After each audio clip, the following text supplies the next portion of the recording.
Hey gang, we're having a bank ATM runs. ATMs are closed down in Chile. I know it's not America, it's a different part of the country, or the world I should say.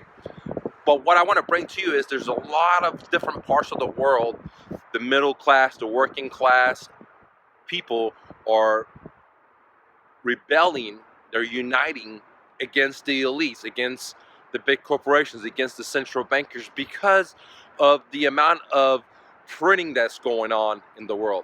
Right now in Chile, from what I heard, is that people can't have access to their money. When you go to the ATMs are empty, they're closed. And the uprising, the civil unrest uprising that has happened in Chile is because of big brother taxation. Okay, so we're seeing the same thing happening all over the world. We had the same exact happen in France, the Yellow Vest movement. They were uprising because of fuel cost. Because just like in America, the suburbs, the further you go out from the city, the cheaper the homes becomes. Well, if all the middle class, all the working class, they live really far away, and by the time they have to drive back into the city, it costs them a lot of money in gas and fuel. And when the big brother wants to raise their taxes on the fuel, it puts a big burden on them because they already are so poor in a sense that they have college degrees, they're working full time, but they just can't pay for stuff because central bankers are printing. So we're getting this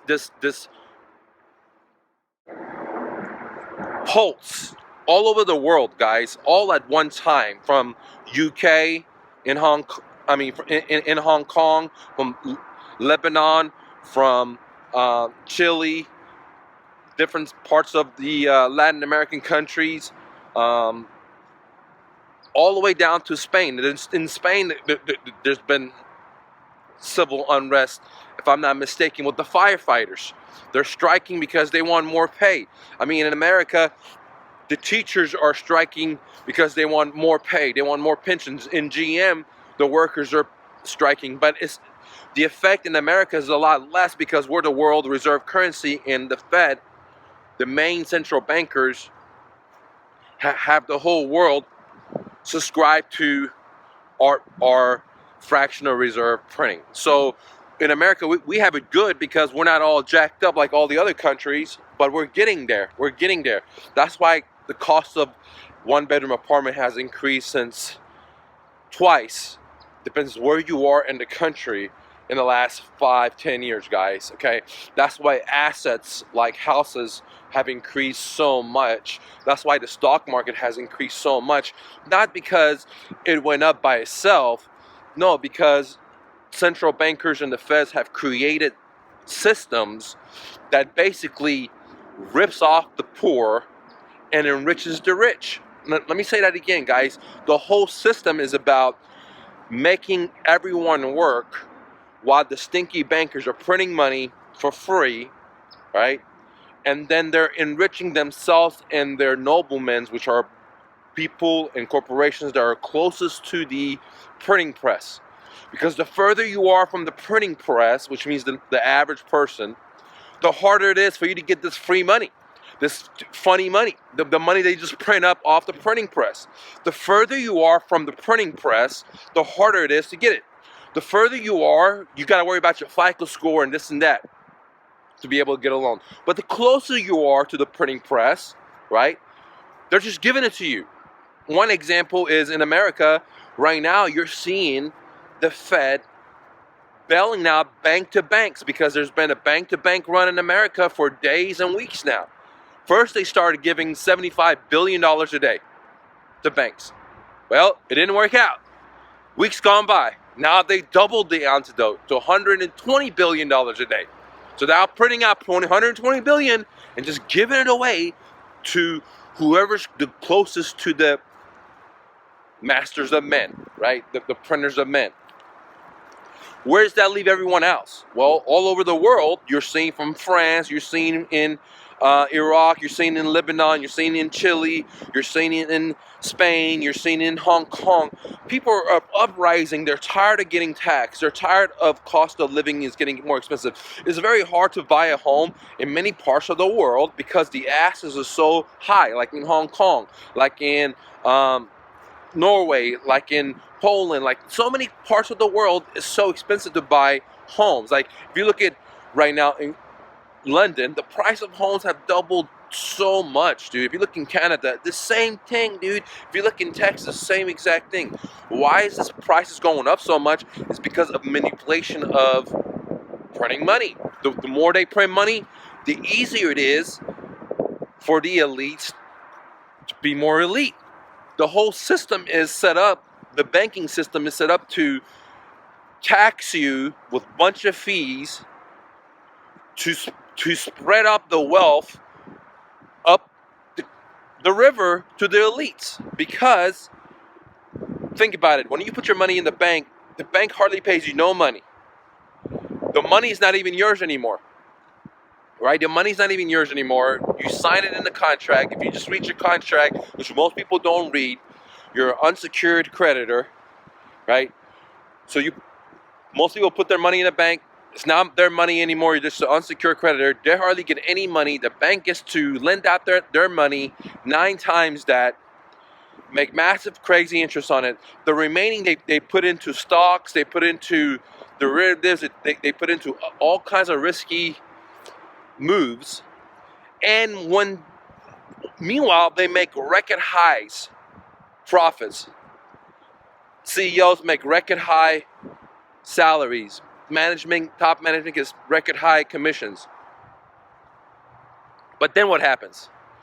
Then what happens is the shit bust, and we're the one that has to bail these guys out. So the whole system is built on the banking system. This banking system that we have is all built on every one of us putting in their money to funnel up to the elites, to the Wells Fargo, to Deutsche Banks, to those goofballs. And what they do with that is they tax the shit out of us with all these fees. What they do with that is they gamble with our money to make more money. And end of the day, we're the ones that's whole with the empty bags and empty promises of greed and incorporation and central bankers.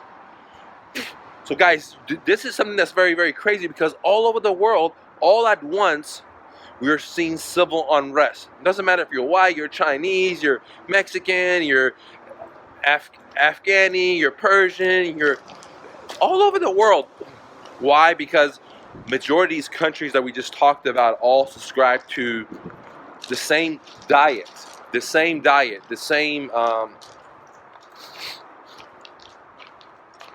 prescription of getting into debt, indebting the people, and that's it, not making good products. I mean, the whole aspect, these corporations they don't make good shit no more. They make shit to go obsolete in a 6 month, in a year, right? Because they want you to be a slave and buy more. They want to sell more. They want to have more growth.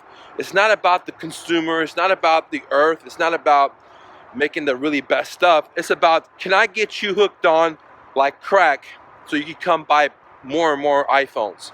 Can I get you hooked on like crack so your car breaks down after 100,000 miles so you can go buy another one? Instead of saying, look, can I make a car that lasts 1,000,000 miles? Can I make a computer where I can just replace one little part of it and the whole system upgrades? Instead, we trash 90% of the good system because 10% of the system is obsolete. Guys, this is sickness. This is fucking sickness, dude. I am seeing people all over the world are hungry, are starving, are marching on the streets. And, what is the solution? Get rid of the fucking central bankers. That's the first thing. We need to have a freedom of people's money versus controlled money, versus big brother's money, versus big corporations, big private banks' money. Who made the bankers in charge? Why do they have all the power? Right? Because we have given it to them. I know how to bring the whole banking system to his knees, that everyone just banked at home, or everyone used Bitcoin, or everyone invested in gold and silver. Bankers will go belly up, dude. They don't even have any money. How do you think they build all those big office buildings. Do you think they had their own money? No, dude. They didn't have their own money. They used your money in your banking account, in your CDs, in your X or Y or Z to invest. And guess what? They have become elites of elites. That's why they control the politicians. That's why they changed the Constitution. Right? They weren't able to change the Constitution because there were nobodies. That's why in the 1929s, 20s, 30s, they changed the Constitution to make it the Fed a private corporation into the world reserve currency, where the US is now the world reserve currency. And the reason we're not hurting as much as other countries is because we're the world reserve. And guess what? We will be hurting because the way we're running our businesses, the way we're running our corporations, the way we're at war with so many countries, the way that we have so much debt in Big Brother, in Small Brother, in big corporations, and even the people. It's just not a good way to live life because everything's owned by just a couple of people, which is usually the bankers, guys. They own everyone and everything. Like I brought to you guys the other day, KB Homes. Someone sees that corporation and says, oh man, they're doing so good. They're everywhere. They're so big. But for every dollar they make, they're indebted $5, $4.7. So for every dollar they have, they're indebted $4.70. Right? You could easily round up to $5. Anyways, guys, click the like button, share this message. People are not bringing this kind of information to you guys. I wanted to share it with you. Click the like button, and much love to you. Peace.